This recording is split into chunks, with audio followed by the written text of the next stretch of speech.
Coming up on FDN News, baseball signed their youngest player in the history of HU, a 2-year-old named Teddy. Discover how the team has greatly impacted Teddy's life. HU alum Christiana Danielle finished her time on NBC's The Voice after making it to the Final 10. Find out how the exposure of being a contestant on America's favorite singing program will help her in her singing career. See how softball fared against Taylor University last week. Catch up with highlights from the game, here on FDN News.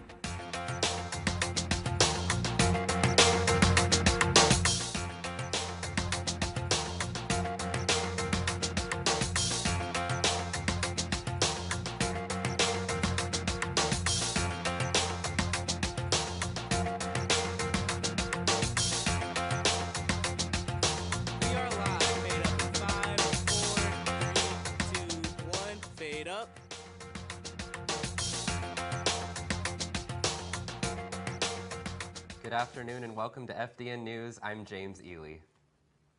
HU alum Christiana Danielle made it into the final 10 contestants before leaving NBC's The Voice this past Tuesday after America's votes favored other contestants.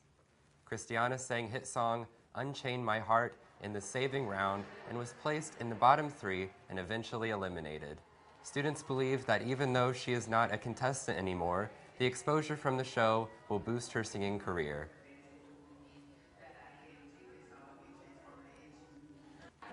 Going to open up new doors. She might get signed by like big record labels like Rock Nation, whatever Jay-Z does. But I'm honestly hoping that she just gets her singing career off the ground, get some albums out there, you know, do the big thing like that. Christiana is already back in Fort Wayne and hopes to continue pursuing a career in music.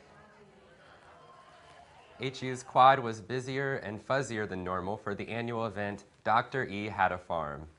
The Agricultural Department teamed up with College Farm Bureau to bring a petting zoo including baby chicks, a calf, a lamb, and pigs to campus. Students could pay $1 to pet and $2 to feed the animals. Several students showed up to the event to spend some quality time with the young farm animals. The fund raised went to the Agricultural Department. HU is hosting the Forrester Film Festival tomorrow evening at 6 p.m. The award ceremony is located in Zerker Auditorium in the upper level of the MCA. Awards will be given to the deserving film, broadcast, and animation students who entered their films and projects throughout the year. Snacks, such as DeBrand's chocolates, will be served to those that attend. The ceremony requires a formal attire. Go support and congratulate your fellow Forresters on all their hard work. And it looks like the weather is finally warming up, which means baseball season is coming to a close, Bray. Yeah, well, the Foresters baseball and softball teams just wrapped up in the Crossroads tournaments. We'll show you a little bit of highlights of both of the season enders for both teams, but actually the baseball team is making headlines for something different, James. Thousands of high schoolers signed their letter of intent to play collegiate sports. This is 2-year-old Teddy Nix. Leaders with HU's. But unlike other kids, doctors diagnosed Teddy with cancer in his right eye when he was only 9 months old, which is how he and his family connected with the Jacqueline Foundation. The organization pairs sick kids with athletic teams. A leader of the Jacqueline Foundation knows Huntington University baseball coach Mike Frame and asked him to adopt Teddy as a Forester. An opportunity to build a relationship. Hopefully we can be an encouragement to him and his family. So Coach Frame and Teddy made it official. He signed a letter of intent and became the youngest member of HU's baseball team. We knew the support was going to be extreme, but we're looking for more of it. I guess this is our first day, so if they're all like this, we're going to be excited and have a great relationship going forward. This may seem like every little kid's dream, but this isn't even the best part of Teddy's year. Just a couple months ago, the doctors officially declared Teddy to be cancer-free. Since we've kind of stopped treatments a little bit, just because we haven't had to do them, he's actually changed as a little boy in the sense where he can enjoy himself more.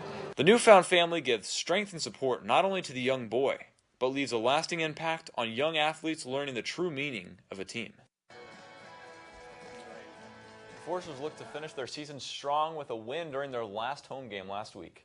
The last home game of the year saw Huntington taking on Goshen College.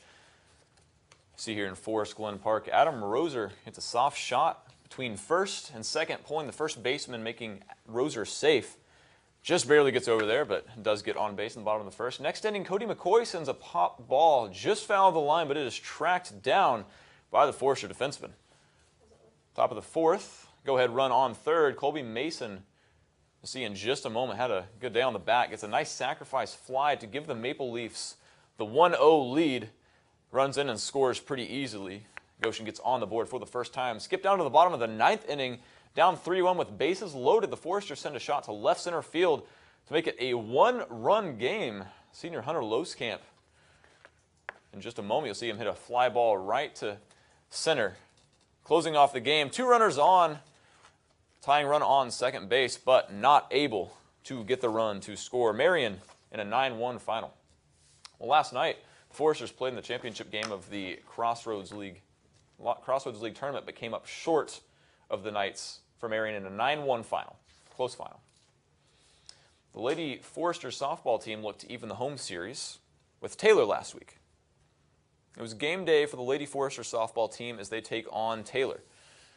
In just a moment here, you'll see Megan Fretz. She's at the mound pitching for the Foresters, putting in some great work. The young underclassmen doing some great stuff here against Taylor.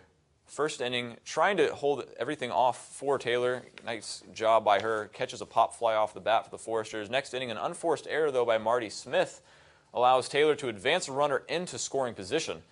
2 batters later, catcher Casey Lehman throws a rocket to second to close out the inning, tagging out the runner trying to steal. Top of the third, though, a line drive falls right in between the Foresters' outfielders, allowing a run to score, sending ace pitcher Laren Miller to the bullpen.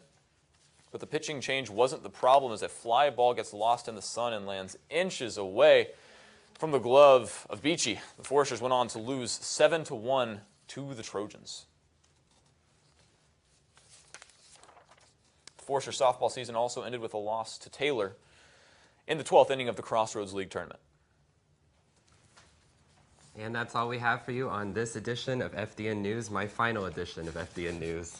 Be sure to check us out online at ForesterDigital.net and tweet your thoughts at FDN News. I want to give another big shout out to this guy right here. James Lee's done some fantastic work on the year and on the semester. Great to have him. We'll see you next time.